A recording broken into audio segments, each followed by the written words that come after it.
Militer Israel merilis sebuah video yang mengklaim mereka meluncurkan rudal untuk mencegat pasukan peluncur rudal milik Iran. Tentara Israel menghancurkan pasukan peluncur rudal sebelum sampai di selatan Teheran, Iran.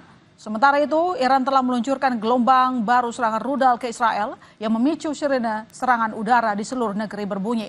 Iran mengumumkan telah meluncurkan sekitar 100 rudal dan akan terus melakukan serangan balasan.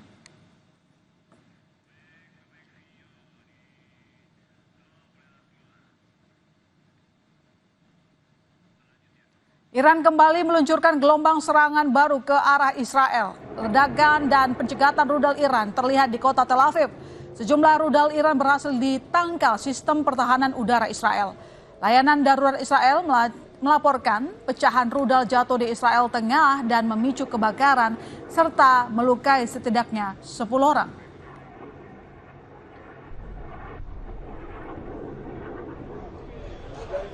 Sementara serangan rudal Iran yang gagal dicegat, pertahanan udara Israel menghantam sejumlah lokasi di Israel. Gedung-gedung runtuh dan sejumlah mobil rusak akibat serangan rudal Iran. Sejumlah petugas penyelamat menyisir reruntuhan bangunan untuk mencari korban. Iran meluncurkan lebih dari 100 rudal ke Israel sebagai balasan serangan Israel yang menewaskan pemimpin militer Iran serta sejumlah fasilitas militer di Iran.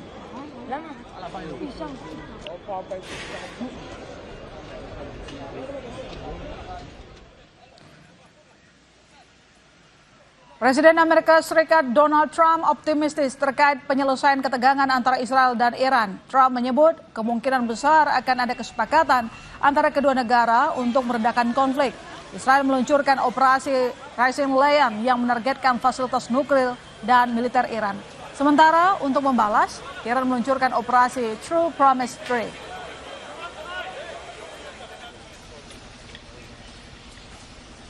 There's going to be a deal. I think it's time for a deal, and we'll see what happens. But sometimes they have to fight it out. But we're going to see what happens. I think there's a good chance there'll be a deal.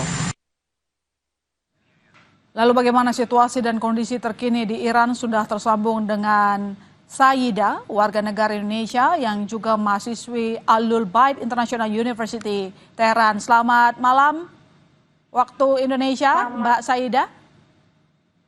Selamat sore waktu Teheran. Ya, Mbak Saida, saat ini bisa Anda ceritakan bagaimana kondisi dan suasana di kota Anda berada? Saat ini di Teheran sendiri memang masih kondusif dan normal seperti biasanya, dari pagi, sore, kemudian siang pun masih kondusif.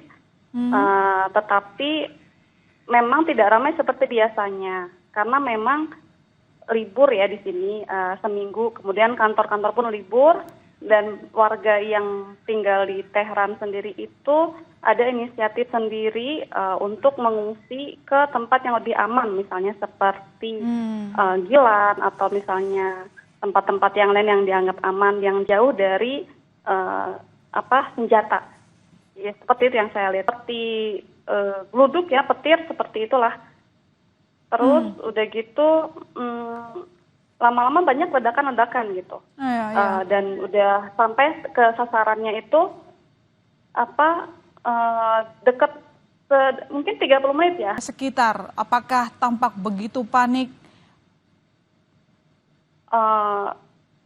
Saya pribadi di bawah itu ada bunker ya, di bawah. Di bawah ada bunker, kemudian langsung ke bawah. Gitu. Beberapa mungkin ada yang memang enggak, karena kan udah nggak ramai, sudah tidak ramai, tapi masih normal aktivitas. Internet juga masih ada meskipun dibatasi. Gitu. Terus udah gitu warung juga masih buka, segala macam masih normal. Oh, jadi tidak ada permasalahan terkait dengan jaringan internet begitu ya? Tidak ada, hanya dilemahkan saja dan dibatasi. Dan saat itu meskipun sepi, ternyata Anda langsung mencoba ke bunker begitu ya untuk mengamankan diri dari situasi suara ledakan yang ternyata terdengar begitu kencang gitu ya? Iya. Mbak Saida, sudah siaga 2 kata pemerintah dan ada imbauan untuk pulang. Bagaimana dengan Mbak Saida dan kawan-kawan WNI lainnya? kami sendiri, kalau saya pribadi ya memang sudah siaga 2, tapi kondisi saat ini bandara memang ditutup dan mungkin bisa sejak hari Jumat saat itu langsung ditutup. Dari berita media lokal, bagaimana kondisi di wilayah lain, Mbak Syaida? Di wilayah lain, di wilayah Tabriz juga memang ada penyerangan juga, kemudian di Siros ada juga, kemudian di beberapa titik, misalnya juga di Mashhad itu di di bandaranya juga udah diserang, tapi bukan dari atas ya, maksudnya bukan dari. Semoga hal ini tidak berlanjut, jaga kesehatan, tetap selamat, semangat di sana Mbak. Selamat malam waktu Jakarta. Selamat sore waktu Teheran, Iran. Baik. Terima kasih. Saudara, warga Palestina harus menghadapi kematian untuk mendapatkan makanan. Israel terus menargetkan mereka saat mencoba mendapatkan makanan di titik pendistribusian. Sejumlah warga Palestina harus menghadapi situasi sulit dan berbahaya saat mengantre untuk mendapatkan bantuan di titik distribusi makanan. Hari Minggu dini hari waktu setempat, setidaknya 8 warga tewas dan puluhan lainnya terluka dalam penembakan di dekat titik distribusi makanan yang dilakukan Israel.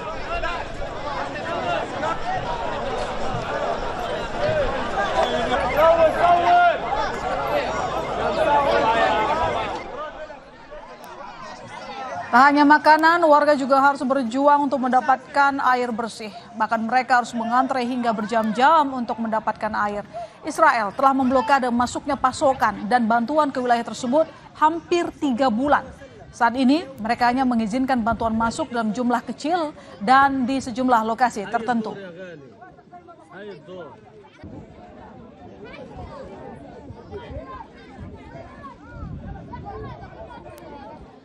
Pemerintah Provinsi DKI Jakarta berlakukan program pemutihan denda administrasi pajak kendaraan bermotor. Kompas Malam segera kembali.